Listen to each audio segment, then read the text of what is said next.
नेतृत्व में सशक्त महिलाएं। स्वामी विवेकानंद के अनुसार सभी राष्ट्र स्त्रियों की पूजा करके महान बने हैं। मनुस्मृति में कहा गया है, जहां स्त्रियों का सम्मान नहीं होता, जहां वे दुखी रहती हैं, उस देश की उन्नति की आशा कभी नहीं की जा सकती। इसलिए पहले स्त्रियों का उत्थान करना होगा। यह केवल स्वामी विवेकानंद का एक स्वप्न नहीं था, बल्कि एक जीवंत दृष्टिकोण था। उन्होंने कहा था, यदि पूरा काल पुरुष शक्ति का था तो भविष्य स्त्रियों की क्षमता ज्ञान मीमांसा का होगा। आधुनिक काल में अध्यात्म, राजनीति, विज्ञान, प्रशासन, सेना, खेल जगत, प्रत्येक क्षेत्र में नारी शक्ति का अभ्युदय हुआ है। यदि मानवता को सशक्त बनाना हो तो महिलाओं को सशक्त बनाना होगा।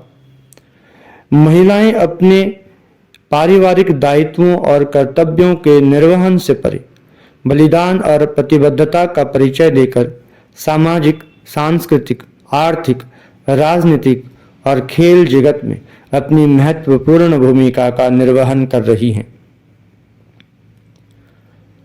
पैरा तीरंदाज शीतल देवी विश्व की बिना हाथ वाली एकमात्र भारतीय महिला तीरंदाज शीतल देवी जम्मू कश्मीर के लोहीधार गांव की निवासी हैं। शीतल के पिता किसान हैं। शीतल के जन्म से ही हाथ नहीं है। वह जन्म से ही फोकोमेलिया नाम की बीमारी से ग्रस्त है। इस बीमारी में अंग विकसित नहीं हो पाता है। शीतल देवी ठीक से धनुष नहीं उठा पाती थी। पिलसेन में माता वैष्णो देवी श्राइन बोर्ड तीरंदाजी अकादमी कोच अभिलाषा के लिए शीतल को तीरंदाजी आरंभ कराना चुनौतीपूर्ण कार्य था। शीतल को तीरंदाजी सिखाना आसान नहीं था। उसे कैसे तीर चलाना है यह बताना मुश्किल था। इसके लिए सेना के अधिकारी ने कटरा स्थित माता वैष्णो देवी श्राइन बोर्ड तीरंदाजी अकादमी के कोच कुलदीप वेदवान को शीतल के बारे में अवगत कराया। कोच कुलदीप ने विश्व के पहले बिना हाथों के तीरंदाज अमेरिका के मैट स्टूडमैन के वीडियो शीतल को दिखाना आरंभ किया। इससे काफी सहायता मिली। मैट शीतल से मिले और शीतल का धनुष भी देखकर उन्होंने इसमें कुछ परिवर्तन करने की सलाह दी। शीतल ने अकादमी में दूसरे पैरा तीरंदाजों को तीरंदाजी करते देखा तो वह यह खेल अपनाने को तैयार हो गई। कोच ने शीतल को अकादमी में आने और अन्य लोगों की शूटिंग देखने के लिए प्रोत्साहित किया।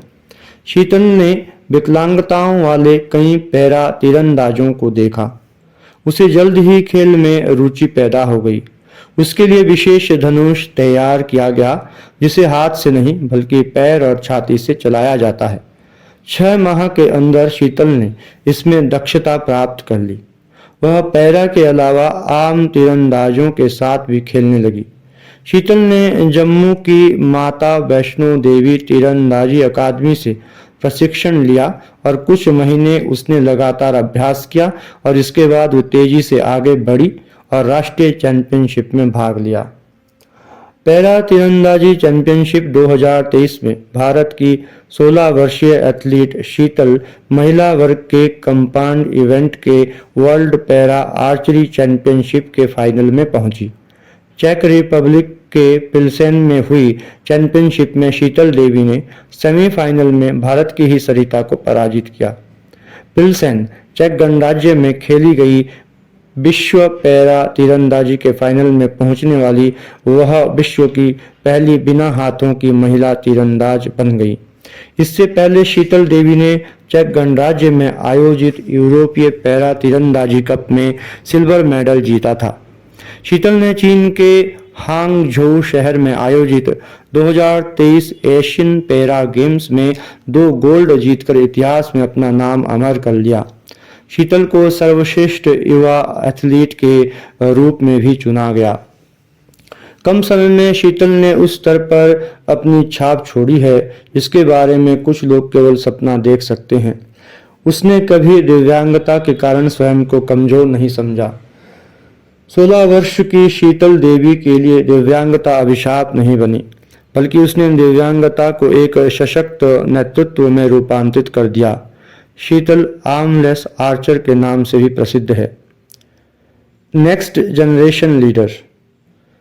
महिला एकल SL3 की श्रेणी में विश्व की दूसरी वरीयता प्राप्त रह चुकी भारतीय पैरा बैडमिंटन खिलाड़ी मानसी जोशी का जन्म 11 जून 1989 को राजकोट में हुआ।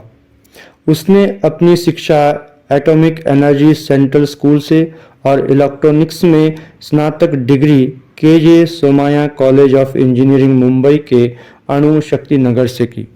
मानसी बैडमिंटन में रुचि रखती थी और उसने विद्यालय और महाविद्यालय स्तर पर मैचों में भाग लिया। उसकी प्रतिभा में खूब निखार आया। उसके पिता भाभा एटॉमिक सेंटर में कार्यरत थे। सेवानिवृत्त होने के बाद पिता ने ही उनको 6 साल की आयु में ही बैडमिंटन के खेल से परिचित करवाया। दिसंबर 2011 में 22 साल की आयु में एक सड़क दुर्घटना हुई। 6 ऑपरेशन के बाद 45 दिन तक वह अस्पताल में रही, परंतु उसका एक पैर क्षतिग्रस्त हो चुका था। सड़क दुर्घटना के बाद मानसी अपने स्वास्थ्य में सुधार लाने का प्रयास करती रही। उसके लिए वह योग, मेडिटेशन की सहायता लेती थी और बैडमिंटन खेलने का प्रयास भी करने लगी। इस प्रयास से मानसी एशियन पैरा गेम्स 2014 के सिलेक्शन ट्रायल्स तक पहुंच गई।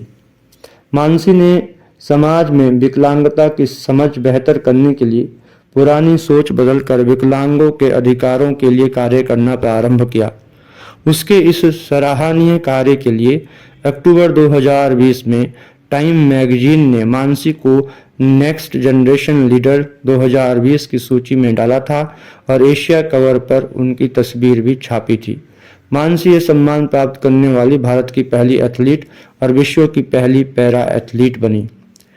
International day of the girl child के दिन 11 अक्टूबर 2020 को मानसी के सम्मान में और लड़कियों को प्रोत्साहित करने के उद्देश्य से बार्बी कंपनी ने उसके जैसी दिखने वाली one of a kind Barbie doll बनाई। वर्ष 2020 में BBC ने मानसी जोशी को विश्व की 100 सबसे प्रभावशाली और शक्तिशाली महिलाओं की सूची में सम्मिलित किया। वह BBC Indian sports women of the year award के लिए PV सिंधु, मैरी कॉम, विनेश फोगाट और धृति चंद के साथ नामांकित भी हुई थी। सशक्त होती देश की बेटियां। जनवरी 2023 में सेना ने पहली बार सियाचिन ग्लेशियर पर एक महिला अधिकारी कैप्टन शिवा चौहान को तैनात किया। भारतीय वायुसेना ने वर्तमान में MiG-21, सुखोई 30 MKI और राफेल जैसे फाइटर विमानों के लिए महिला फाइटर पायलटों को शामिल किया। पहले बैच में 3 महिला फाइटर पायलट शामिल हुईं। भारत में महिलाएं विभिन्न सेना इकाइयों में सेवा कार्य कर रही हैं। सशस्त्र बलों में 10,493 महिला अधिकारी कार्यरत हैं। चिकित्सा, engineering, signal, army, air defence, intelligence corps, army service corps, army ordinance corps और इलेक्ट्रॉनिक्स एंड मैकेनिकल इंजीनियरिंग इत्यादि क्षेत्रों में अपनी सेवाएं दे रही हैं। अंतर्राष्ट्रीय महिला दिवस समारोह के हिस्से के रूप में राष्ट्रीय वाहक एयर इंडिया में दिल्ली से सैन फ्रांसिस्को तक की विश्व की सबसे लंबी नॉन स्टॉप उड़ान लगभग 17 घंटों में 14,500 किलोमीटर का संचालन महिलाओं द्वारा संभाला गया। इससे महिलाओं की उत्कृष्ट योग्यता का परिचय मिलता है। महान देशभक्ति, वीरता, निस्वार्थता और शांति के लिए संघर्ष में महिलाओं का देश के प्रति सदैव महान योगदान रहा है।